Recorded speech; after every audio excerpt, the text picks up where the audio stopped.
بسم الله الرحمن الرحیم. الحمد لله والصلاة والسلام على رسول الله وعلى آله وأصحابه أجمعین و من تبعهم بإحسان إلى يوم الدین. دوستان عزیز، سروران گرامی، السلام علیکم و رحمت الله و برکاته. دوستا اگر باید داشته باشین، ما در برنامه های گذشته حدیث از احادیث نبوی را خدمت شما آغاز کرده بودیم که هر کلمه و جمله آن را شرح تفصیلی دادیم و امروز هم به تعقیب همون برنامه موضوع را تکمیل می سازیم.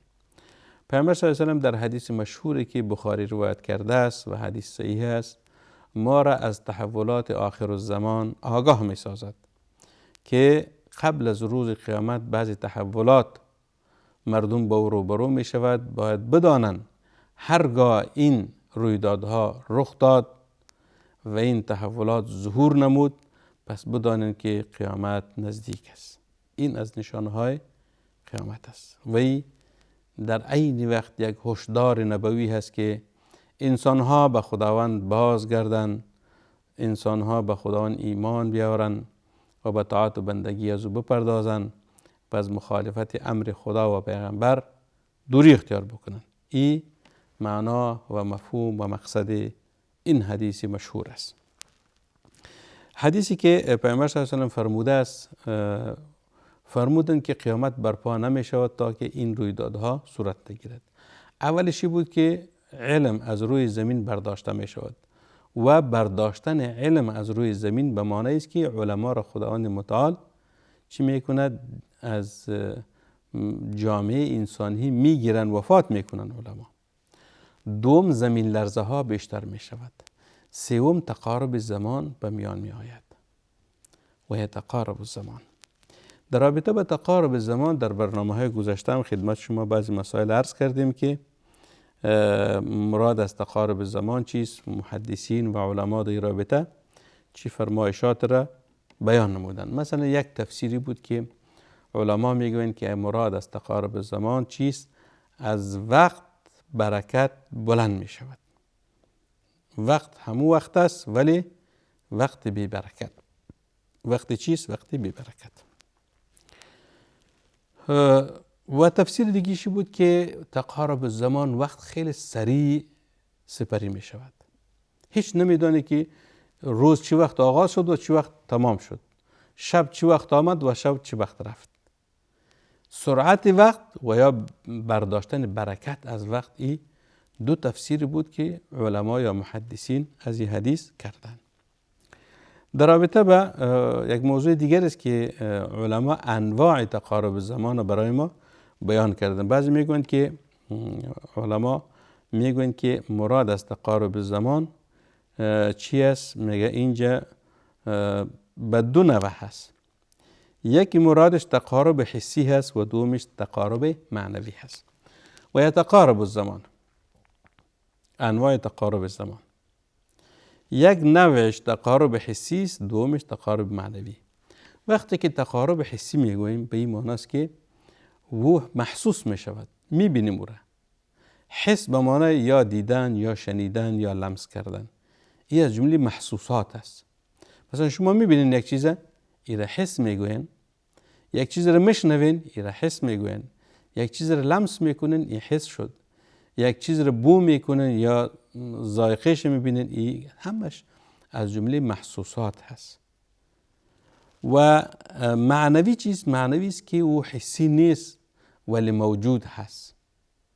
حسی نیست ولی موجود هست. او موجود هست. به این خاطر بگه تقارب زمان هم به دو قسم است، یا تقارب حسی است و یا تقارب معنوی است.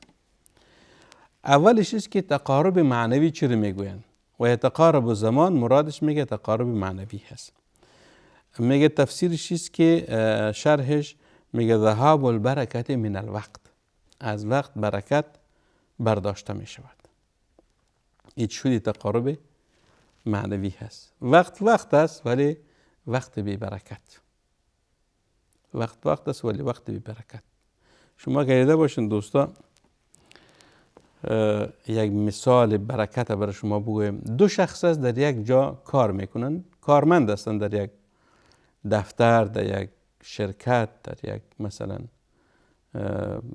فابریکه، یک وزارت، یا مثلا معلم هست در یک مکتب، مدرسه، و یا استاد است در پوهنتون، دانشگاه.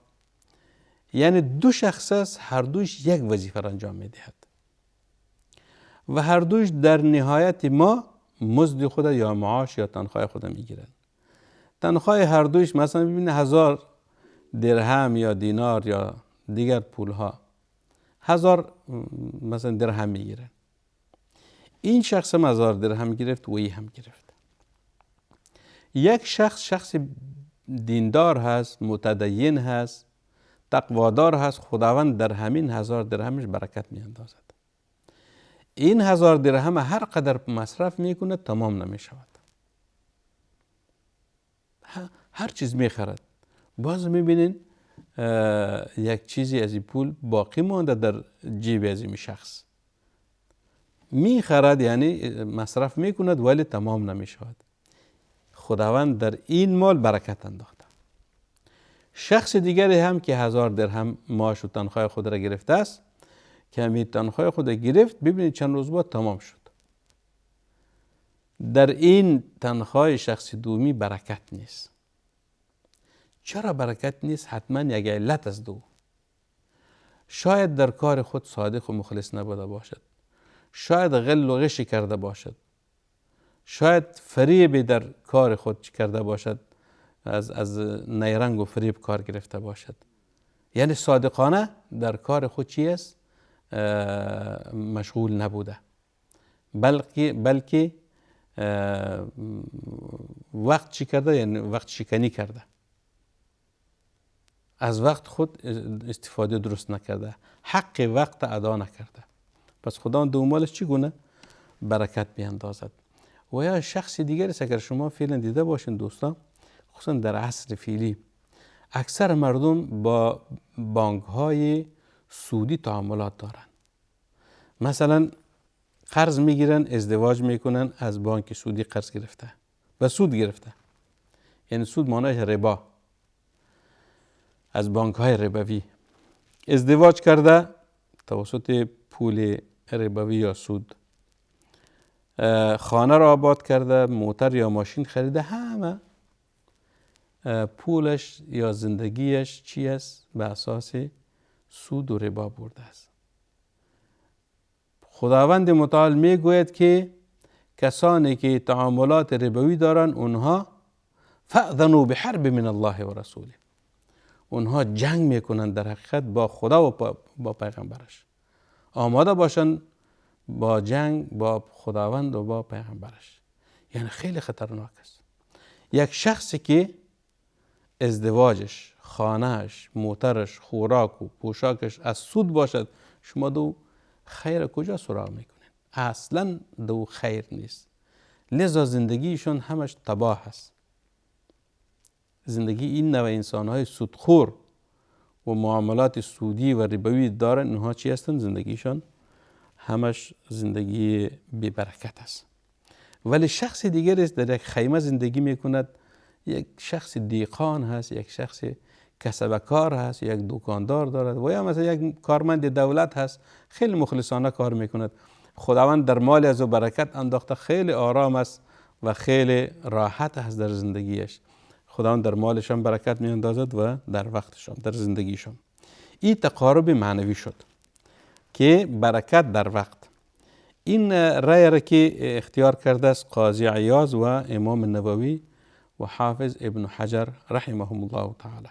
اونها میگویند که مراد از تقارب معنوی چی است؟ یعنی بلند شدن برکت از چی؟ از زمان یا از وقت. مثل که نووی رحمه الله میگوید که المراد بقصره عدم البرکت فيه و ان اليوم مثلا يصير الانتفاع به بقدر الانتفاع بالساعة الواحده. امام نووی رحمه الله که یکی از شراح صحیح مسلم هم هست و کتاب مشهورش کتاب ریاض الصالحین هست، عالم برجسته هست، او میگوید که مراد از تقارب معنوی است که خداوند برکت از وقت میگیرد و روز همانند 1 ساعت می باشد. روز آنقدر سریع سپری می شد که مثل که 1 ساعت سپری شده باشد. هیچ برکت نبود. روز آمد و رفت، هیچ از او مردم استفاده نکرد. و ابن حجر عسقلانی رحمت الله علیه که یکی از شراح صحیح البخاری هست و شرحش به نام فتح الباری، شرح صحیح البخاری، این میگوید که والحق ان المراد نزع البرکة من كل شيء حتى من الزمان و ذلك من علامات قرب الساعه. میگه مرادش چیست که خداوند برکت از هر چیز میگیرد، حتی از وقت، و این از نشانه های قیامت هست. و دیگه نمونهش است که و من التقارب المعنوی ایضا سهولة الاتصال بین الاماکن البعیده و سرعته مما یعتبر قد قارب الزمان. یک تفسیر معنوی دیگر این حدیث است که میگه آسان بودن ارتباط ها از یک جا به جای دیگر، یعنی ارتباطات انسان ها با هم خیلی نزدیک می شود. در قدیم و زمان اگر باید داشته باشین، وقتی که وسایل ارتباط نامه بود، نامه یا خط نوشته کردن، در قدیم زمان دیگر چیزها نبود، نامه می نویستین، او می رفت مدت زمانی به دست یک شخص تا اونجا می رسید، بعضی اوقات ماها در بر می گرفت، اگر جا نزدیک می بود چند روز در بر می گرفت، بعد از اون دوباره جواب از نوشته می کردن. این وسایل ارتباط بین انسان ها بود. ولی امروز ببینید که ارتباط با کجا رسیده. در 1 ثانیه شما با آخرین نقطه جهان تماس گرفته میتونید، از شرق به غرب، از شمال به جنوب و از یک کشور به کشور دیگه. این تقارب زمان شد. موبایل چیست؟ یک آله یا وسیله چیست؟ ارتباط یا اتصال هست، یک آله اتصال بیسیمه هست. در قدیم زمان موبایل کی بود؟ اگر بر مردم شرح میکردی شاید عقل نمیپذیرفت که موبایل چی هست و چگونه تماس انسان ها میگیرن، ولی امروز هست. اینترنت ببینید چه رقم وسیله است که تمام جهان مثل یک قاره کوچکی قرار داده است. در یک لحظه با صدها انسان ها شما در ارتباط میشین. این چی شد؟ این تقارب زمان به معنای نزدیک بودن روابط انسان ها با هم. روابط انسان ها با هم که تمام کشورها را با هم نزدیک می سازد در رابطه به وسایل ارتباطی بین انسان ها و بین بشر. فالمسافات التي كانت تقطع قديما في عدة شهور صارت لا تستغرق الآن الا ساعات. مثلا در قدیم زمان وقتی که از یک جای به جای دیگه می رفتید ماها را در بر می گرفت. آره شما از مو جای به جای دیگه میرین چند ساعت در بر می گیرد. شما مثلا ببین در طیاره یا هواپیما سفر میکنین چند ساعت است. اگر شما از شرق به غرب میروین شاید 12 ساعت 10 ساعت کم و بیش، یا از قاره آسیا به اروپا میروین یا از اروپا به افریقا میروین یا به غرب میروین، ساعات در بر میگیرد. در حالی که در قدیم و زمان ماها را در بر میگرفت. چند ماه سفر میکردن، سفرهای دریایی بود. یا مثلا پیاده مردم به حج می آمدن از کشورهای شمال شرق آسیا. وقتی که به حج می رون ماها را در بر می گرفت، مردم پیاده می آمدن یا سوار می آمدن. و یعنی وسایل چی بود؟ وسایل ارتباط خیلی کم بود. یکی از علما میگوید در رابطه با تعلیق فتح باری میگه التقارب المذكور في الحديث يفسر بما وقع في هذا العصر من تقارب ما بین المدن والاقالیم. یعنی مرادش تقارب معنوی است که نزدیکی شهرها و سرزمینها، مسافه ها کوتاه می شود به اساس وسایل و تکنولوژی که انسان ها اختراع کردن. این چی است؟ مثلا یا از طریق رادیوها، تلویزیون ها یا اینترنت یا تلفن یا موبایل یا دیگر وسایلی که انسان ها اختراع کردن.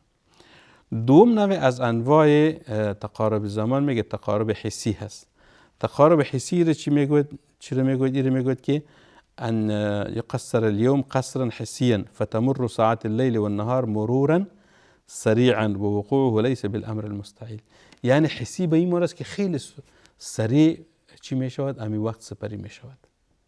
سرعت وقت ای چی است؟ ای به معنای تقارب حسی هست و دلیلش هم حدیث است که پیامبر صلی الله علیه و سلم فرمودن و یؤید ان ایام الدجال ستطول حتی یکون اليوم كالسنة وكالشهر وكالجمعة في الطول فكما أن الأيام تطول فكذلك تقصر. دجال، خروج دجال یکی از نشانهای بزرگ قیامت است. میگوید دجال چند وقت در زمین باقی میماند. اولش میگه یک روز همانند یک سال میباشد، خیلی طولانی است روز اولش. دوم روزش همانند یک ماه میباشد، دیگهش همانند جمعه میباشد، دیگهش همانند یک ساعت میباشد. وقتی که شبانه روز همانند یک سال باشد به معنای چیست که خیلی طولانی هست. باز یک شبانه روز همانند ماه باشد، یک شبانه روز همانند یک هفته باشد و یک شبانه روز همانند یک ساعت باشد. این چیز ای تقارب حسی است که علما ایره چی کردن؟ ایره بیان نمودن. و حتی اینجا یک حدیث دیگری هم داریم که ابن حجر رحمه الله در فتح الباری ذکر کرده است از ابن ابی جمرة انه قال يحتمل ان يكون المراد بتقارب الزمان قصره على ما وقع في الحديث الذي رواه الترمذي. ابن ابی جمره میگوید که مرادش میگه تقارب حسی است، مثل که در حدیث پیامبر صلی الله علیه و سلم فرمودن لا تقوم الساعه حتى يتقارب الزمان فتكون السنه كالشهر والشهر كالجمعه والجمعه كاليوم واليوم كالساعه والساعه كالضرمه من النار. یعنی حدیث ترمذی روایت کرده است. پیامبر صلی الله علیه و خودش میفرماید که قیامت برپا نمیشود تا که تقارب زمان به میان نآید و تقارب زمان است که فتكون السنه كالشهر، یک سال همانند یک ماه می باشد. سال ایره فعلا ما حس میکنیم، ایره خود ما مشاهده میکنیم. یک سال آمد، سال تمام شد، سال دیگه داخل شد و دیگه ماه همانند جمعه می باشد و جمعه همانند روز می باشد و روز همانند یک ساعت می باشد و ساعت همانند یک شعله آتش می باشد. خیلی سریع میگذرد. این حدیث هم چیز حدیث است که معنای تقارب زمان برای ما شرح نمود و این تقارب چیز؟ تقارب حسی است که علمای را شرح دادن محدثین. یعنی تقارب زمان دو بعد دارد، یا بعد معنوی یا بعد حسی. هر دوش احتمال دارد. هر دوش از چی است؟ داخل نشانه های یا ظهور نشانه های قیامت هست که قبل از روز قیامت این نشانه ها ظهور می کند و برپا می شود و هرگاه این نشانه ها را شما دیدین بس باید بدانین که دیگر قیامت نزدیک است و این نشانه ها را ما امروز به چشم سر مشاهده می کنیم. پس دوستان عزیز متوجه باشین به این نصوص شرعی که برای ما حقایق آخر الزمان را بیان می کند، تحولات و رویدادهای آخر الزمان شرح می دهد که در آخر زمان این و چنین و چنان تحولات رخ می دهد که در عصر فعلی اکثر اون تطبیق شده است و ظهور نموده است. خداوند متعال برای ما شما ایمان واقعی را نصیب بکند و خداوند متعال برای ما توفیق بدهد که طاعات و بندگی از او را به شکل درست انجام بدهیم و بهشت بر این نصیب ما و شما و تمام مسلمانان شود. و صلی الله و سلم و بارک علی سیدنا و نبینا محمد و علی آله و صحبه اجمعین. و السلام علیکم و رحمت الله و برکاته.